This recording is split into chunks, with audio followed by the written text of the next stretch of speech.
बुझियासी के मेला पे बुझियासी के मेला पे आना।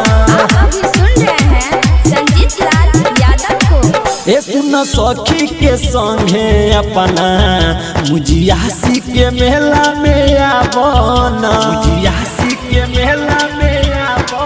ए सुन सखी के संगे अपना बुझियासी के मेला में आना। करब भेट रानी परसाने, करब भेट रानी धन खैरब पंचायत भवन के पीछे बताबना। सुन सखी के संगे अपना बुझियासी के मेला में आबना। बुझियासी के मेला में आबना।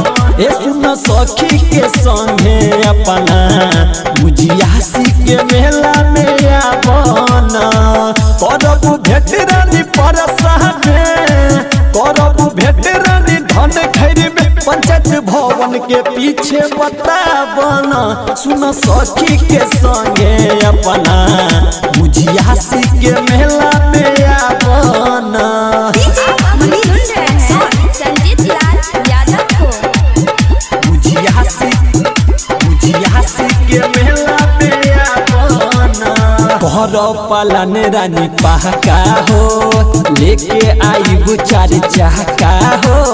हाथ में हाथ धके तोहके घुमाइब, मेला में होई जब धक्का हो, मेला में होई जब धक्का हो। घर पालन रानी पहका हो, लेके आई चार चहका हो। हाथ में हाथ धके तोहके घुमाइब, मेला में होई जब धक्का हो। कके बहाना कवनो तू, कके बहाना कवनो तू अपना भौजी के समझाबना। सुन सखी के संगे अपना बुझियासी के मेला में आबना। आप अभी सुन रहे हैं संजीत लाल यादव को। बुझियासी के मेला में आबना। बुझियासी नील गणेश पूजा के मेला में परिहन कवनो झमेला में। हमनी के जोड़ी केहू न तोड़ी, खाई जलेबी अकेला में, खाई जलेबी अकेला। नील गणेश पूजा के मेला में परिहन कवनो झमेला में।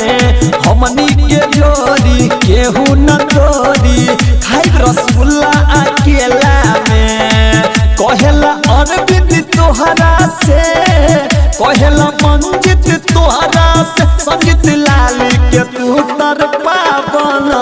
सुन सखी के संगे अपना बुझियासी के मेला में आबना। आप अभी सुन रहे हैं संजीत लाल यादव को।